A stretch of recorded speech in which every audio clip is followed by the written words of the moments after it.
Boa noite a todos. Vamos dar início a mais um Evangelho da Fraternidade Espírita Mensageiros da Luz, realizado toda quinta-feira às 20 horas. Antes da leitura da mensagem, eu quero dar 2 recadinhos. Tá? Primeiro é convidar todos os associados, os trabalhadores da nossa Casa Espírita, para a eleição da nova diretoria, do Conselho Fiscal, que acontecerá dia 11, às 16h30. Vai ser virtual, pelo Google Meet, e o link será disponibilizado no grupo do WhatsApp lá da Fraternidade, tá?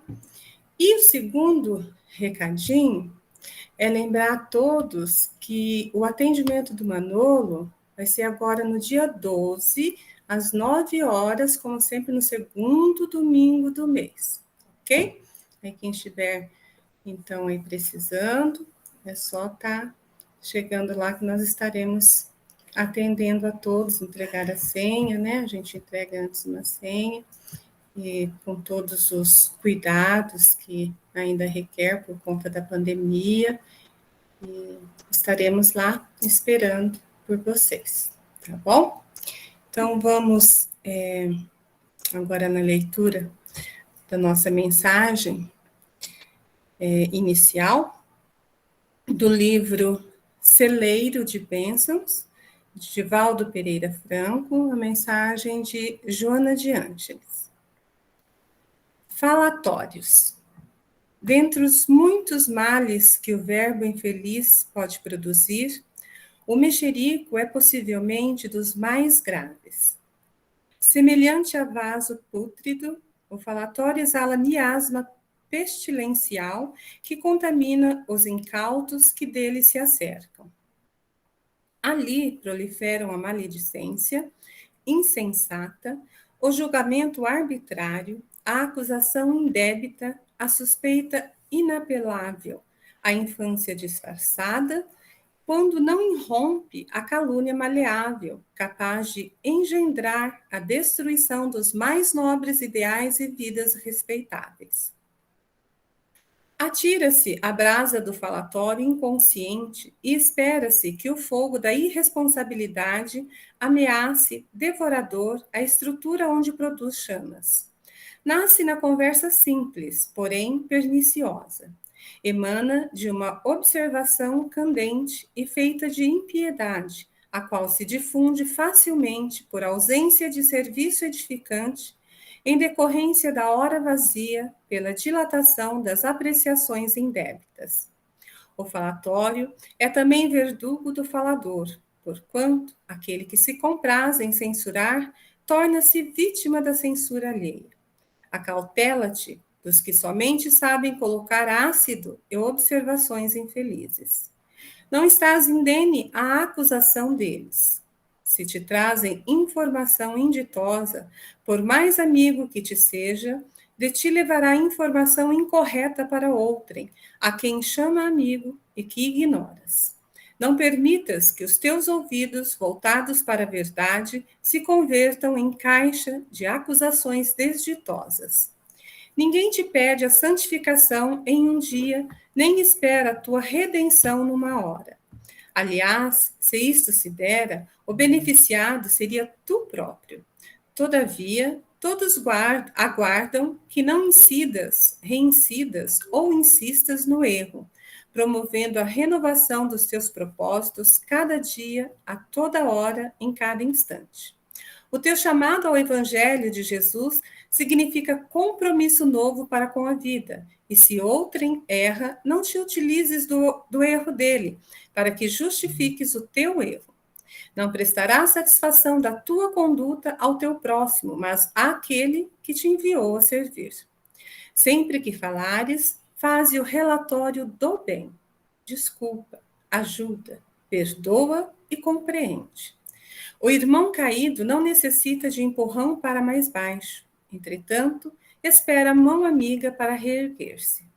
Quem erra tem a ferida do engano, e aquele que se equivoca padece a ulceração do erro. Disputa a honra de acertar, falando sobre o bem, em nome do supremo bem, para o teu próprio bem. Vamos então agora à nossa prece, todos nós, fechando os nossos olhos, acerenando nossos corações, harmonizando nossos pensamentos, sentindo a leveza da paz a nos envolver.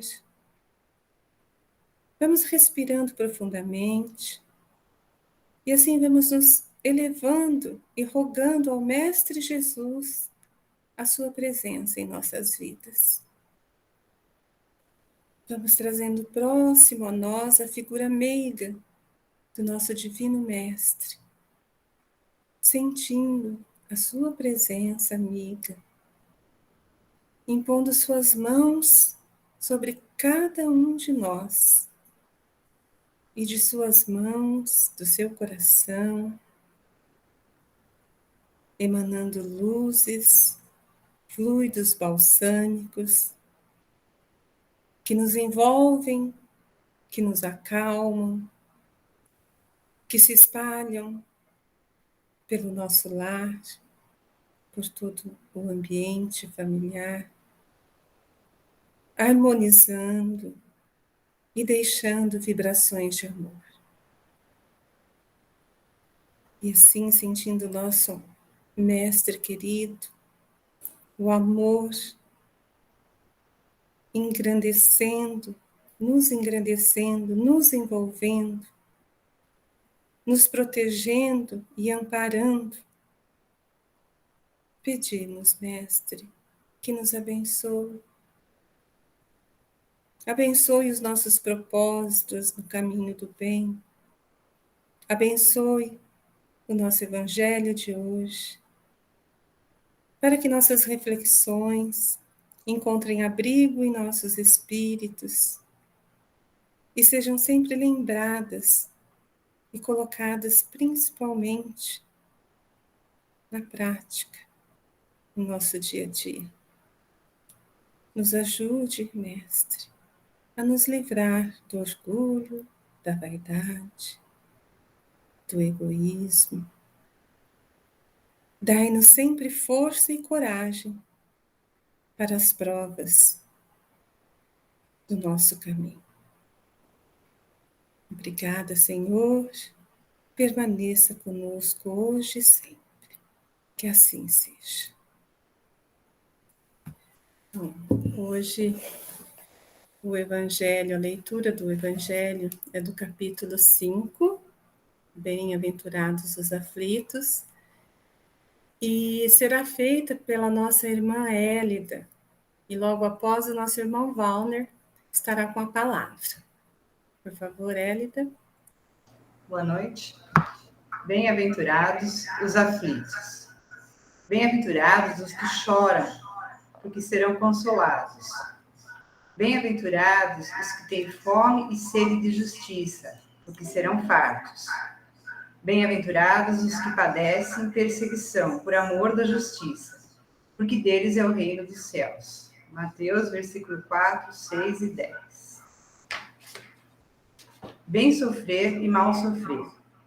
Quando Cristo disse, bem-aventurados os aflitos, porque deles é o reino dos céus, não se referia aos sofredores em geral, porque todos os que estão neste mundo sofrem, quer estejam no trono ou na miséria. Mas, poucos sofrem bem, poucos compreendem que somente as provas bem suportadas podem conduzir ao reino de Deus. O desânimo é uma falta. Deus vos nega consolações se não tiverdes coragem.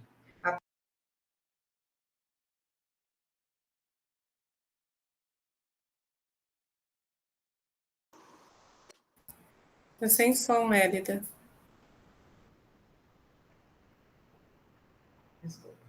O desânimo é uma falta. Deus vos nega consolações se não tiverdes coragem. A prece é um sustentáculo da alma, mas não é suficiente por si só. É necessário que se apoie numa fé ardente na bondade de Deus. Tendes ouvido frequentemente que ele não põe um fardo pesado em ombros frágeis. O fardo é proporcional às forças, como a recompensa será proporcional à resignação e à coragem. A recompensa será tanto mais esplendente, quanto mais penosa tiver sido a aflição. Mas essa recompensa deve ser merecida, e é por isso que a vida está cheia de tribulações. Obrigada, Hélida. Então, com a palavra, nosso irmão Paulo. Boa noite a todos. Mais uma vez, muito obrigado pela oportunidade de estarmos juntos no Evangelho. Esse estudo do Evangelho que é muito importante para a nossa família espírita, não é? O som tá bom? Podemos continuar? Ok. Como eu costumo fazer, eu vou trabalhar um texto, nós vamos trabalhar, porque eu gosto de trabalhar esses textos que a gente acaba aprendendo junto, não é? E é incrível como que ele entra em sintonia com o texto anterior que a Maria leu, mesmo sem ela saber qual o assunto que eu ia dizer, o texto que eu ia ler, mas bate exatamente com a sintonia do que esse texto vem falar sobre essa ajuda fraternal que a gente aprende e que tem que ser feita, tem que entrar em ação. Depois que a gente aprende a parte teórica, a gente colocar em ação a parte prática de tudo isso que a doutrina nos traz, não é? E o texto, ele foi extraído de um periódico da Federação Espírita do Paraná, e ele inicia assim: em conhecida passagem do Evangelho, Jesus diz a seus discípulos que no mundo eles terão aflições. Porque nós estamos num mundo de provas e expiações. Então, nós vamos sim ter aflições, e Jesus avisou isso a eles, né? Os registros bíblicos confirmam a previsão desse aviso que ele deu aos seus discípulos. Olha, vocês vão ter aflições, não é porque vocês são meus discípulos que vocês vão se livrar das aflições, porque também estão no mundo de provas e expiações. Então, a confirmação, todos os companheiros diretos de Jesus enfrentaram grandes padecimentos depois, né, do desencarne dele. Eu queria falar sobre o tipo de padecimento que eles sofreram, como que morreram os apóstolos, mas é sempre meio dúbio as histórias, entendeu? Tiago, dizem que foi crucificado numa cruz em X, Pedro foi crucificado numa cruz de ponta cabeça, porque ele não queria se igualar a Jesus, ele falou, não sou digno de me igualar ao mestre, ser crucificado como ele, então me crucifiquem de ponta cabeça. Então, só que todos os outros, uns falam que morreu de velhice, outros falam que foi assassinado, outros decapitados, mas todos eles sofreram padecimentos, todos eles sofreram aflições, como Jesus disse. Só que, evidentemente, hoje já não acontece mais como era naquela época, né? As pessoas morrerem por causa de religião, serem assassinadas por causa de religião. Então, o texto diz assim: os costumes se refinaram, e hoje, na ampla maioria dos países, não se cogita mais de matar alguém por sua fé. Contudo, o alerta do Cristo permanece atual. Qual o alerta? Aquele lá: no mundo tereis aflições, porque é um mundo de provas e expiações. A mensagem cristã é a da vida reta e fraterna. O cristão deve ser honrado, mas também solidário. Não basta viver retamente, sendo necessário amparar os irmãos de jornada. Já tem referência com o texto que a Maria leu antes. Também não adianta apenas ser generoso com o semelhante, o texto continua. É preciso dar a César o que é de César, no sentido de cumprir rigorosamente os próprios deveres. Então, esse é o nosso objetivo, né? Esse é o nosso objetivo que a gente tem que alcançar. A nossa evolução é para que a gente aprenda não só ser generoso, caridoso com o nosso semelhante, mas também cumprir rigorosamente com os nossos deveres. É claro que a gente ainda está a caminho, a gente está tentando, mas esse é o objetivo nosso, né? Aí o texto parte para a parte que eu queria falar. Ocorre que quem se aprimora, em geral, passa a esperar conduta idêntica dos que o rodeiam. a criatura rigorosamente honesta anseia por viver em meio honesto. Então, o que ele está dizendo aqui? É o que acontece muitas vezes conosco, né? Conforme a gente vai descobrindo isso que a doutrina espírita vem nos trazer, nos mostrando o caminho, aquilo que a gente tem que se aprimorar, aquilo que a gente tem que se melhorar, a gente vai melhorando e percebendo essa melhora, mas a gente quer que os outros que estão ao nosso redor nos acompanhem, façam o mesmo. E isso é muito difícil. O texto continua. Ao desenvolver uma sensibilidade mais apurada, o indivíduo anela por beleza e suavidade. Conforme a gente vai apurando o nosso espírito, a gente já começa a ver beleza na arte, né? Já vê mais suavidade, a gente já começa a conviver melhor com os outros. Mas esse desenvolvimento, ele é lento, e muitas vezes é mais lento para uns do que para outros.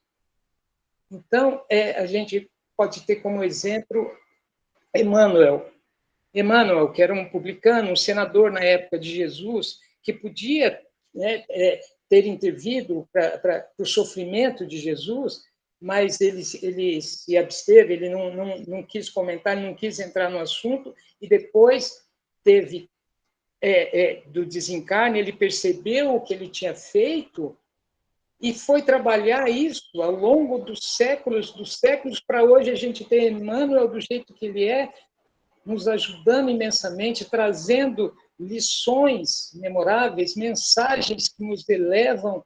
Olha que espírito que a gente já vê super evoluído, mas começou lá atrás. E quantos séculos se passaram, né, para que hoje eles estivessem nesse patamar?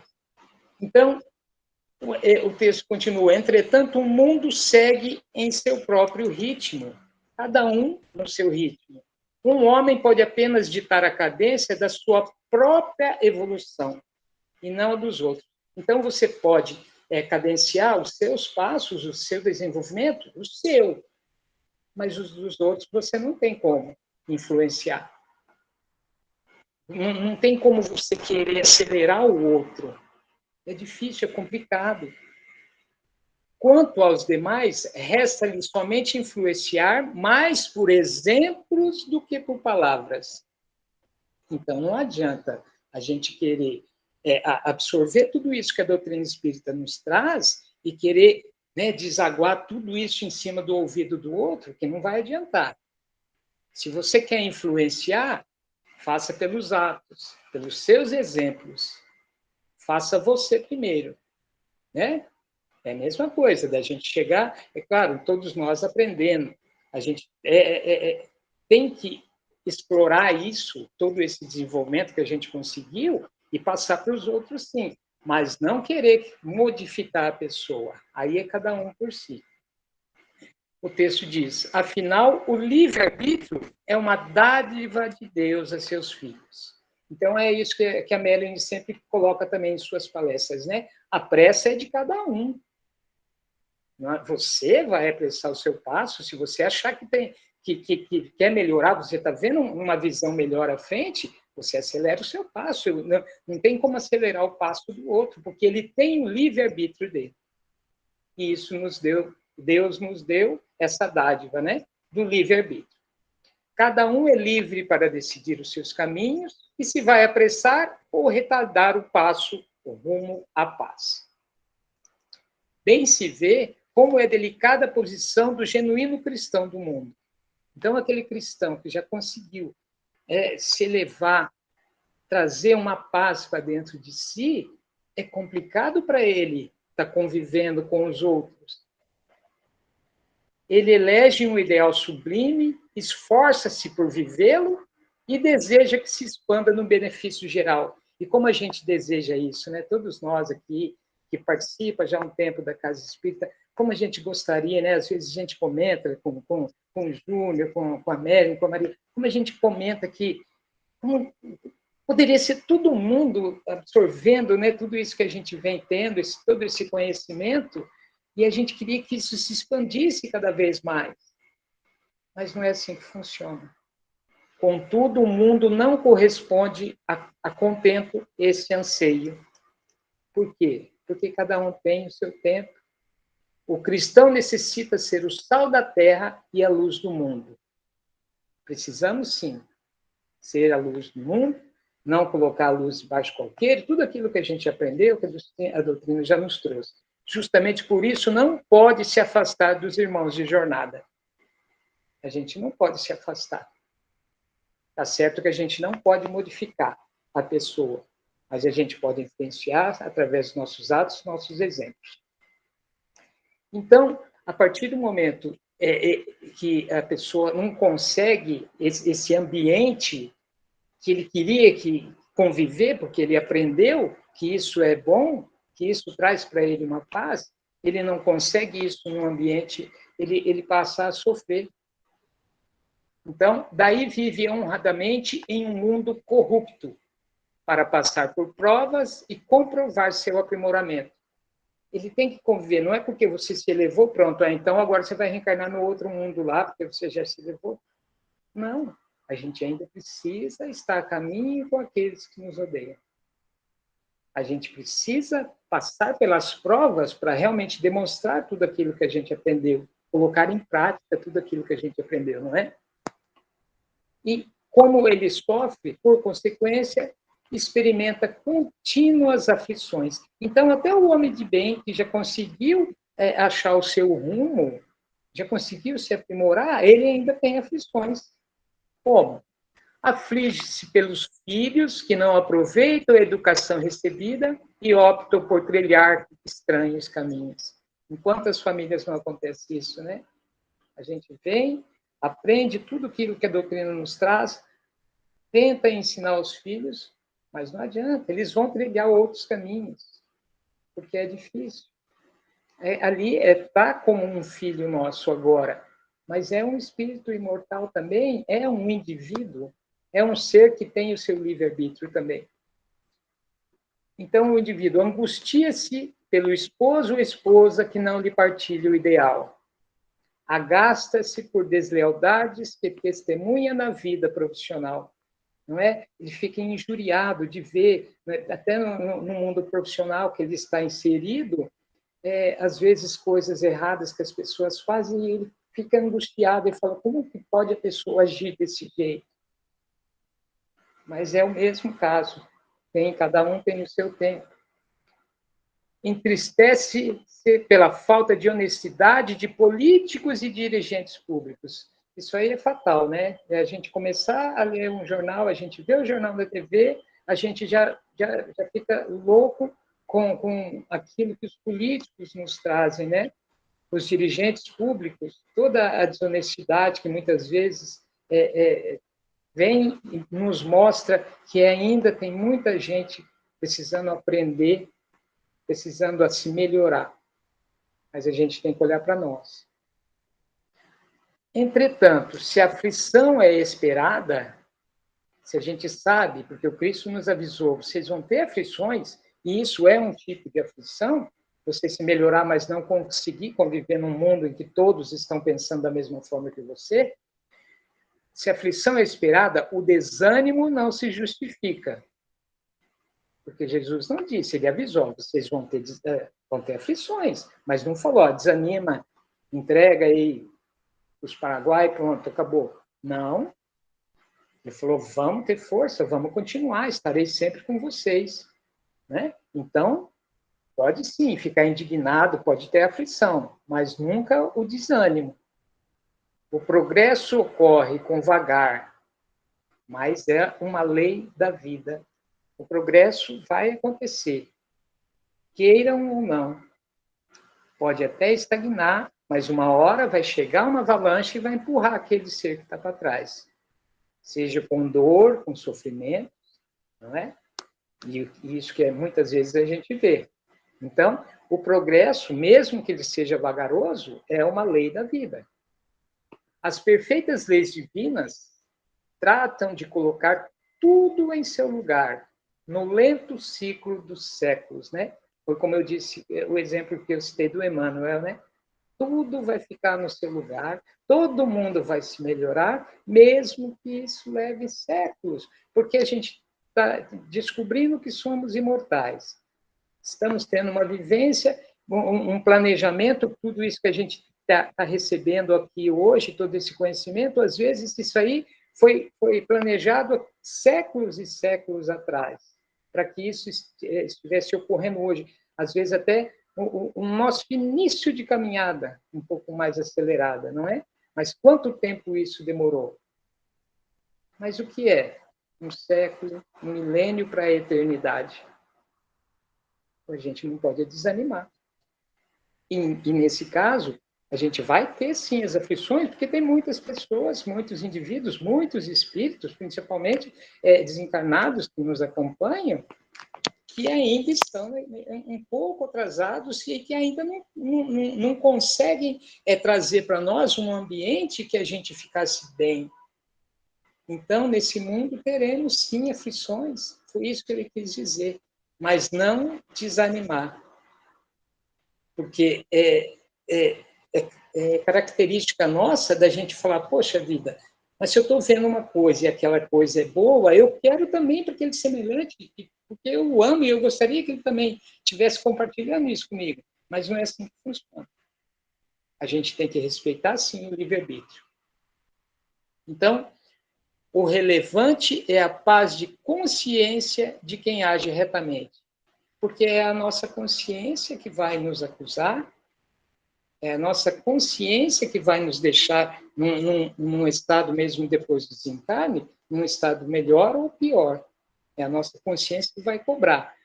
E ela não vai cobrar o que você fez para acelerar o passo do outro, ela vai cobrar o que você fez para você se melhorar, para você acelerar o seu passo. O que você fez? O que você se melhorou? O que você serviu de exemplo para que o outro pudesse te acompanhar? O que você fez de exemplo? Ou você só falou? Não é? Aquela velha história da fé sem obras é morta. Então, sempre conjuga, sempre calha certinho os assuntos quando a gente começa a perceber que a doutrina espírita nos traz essa luz, nos esclarece. E a partir desse momento, a gente começa a conviver. E passa por aflições, mas essas aflições sempre justificadas, porque isso também ela vem nos esclarecer, não é? E a inefável certeza de que transita para fases superiores da existência mortal na condição de agente do progresso. Então, a gente tem que ter certeza, sim, que a gente está subindo, a gente está passando para fases superiores na nossa existência imortal, mas a gente tem que ser agente do progresso. Nós estamos sempre avançando. E nós passamos a ser agentes de Jesus, mesmo que ainda timidamente, na divulgação do seu evangelho. A gente passa a ser um agente do Mestre. A gente passa a ser um agente do progresso a partir do momento que isso aqui, o que a gente está fazendo, se reunindo, se aprimorando, se melhorando, trabalhando junto, em conjunto, para caminharmos, né, rumo à nossa paz, a paz de consciência. Então, esse agente de progresso a gente tem que ser, sim, a partir do momento que vai ser cobrado tudo aquilo que nós recebemos. Não é? Então, esse texto, trabalhando essa parte do não desânimo, essa parte da gente saber que está no mundo de provas e aflições, e as aflições vão chegar, mesmo com tudo aquilo que a gente vem se melhorando, mas isso é importante para nós, tá bom? Essa era a parte do texto que eu queria trabalhar com vocês. Eu agradeço a oportunidade e agradeço a atenção de todos. Tá bom? Muito obrigado. Nós que agradecemos a você, Valner. Tá? E nós estamos aí, né? Na luta para o aprimoramento. Que a dor faz parte desse nosso aprimoramento. E cabe a nós seguir, né? Com resignação, diante das nossas aflições, assim como o Valner colocou aí.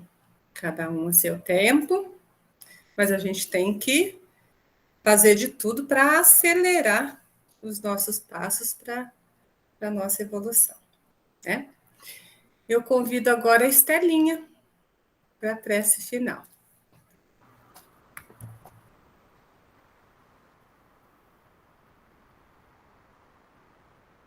Queridos irmãos, vamos, nesse momento, elevar os nossos pensamentos a Deus, agradecermos por mais essa oportunidade de estarmos juntos hoje,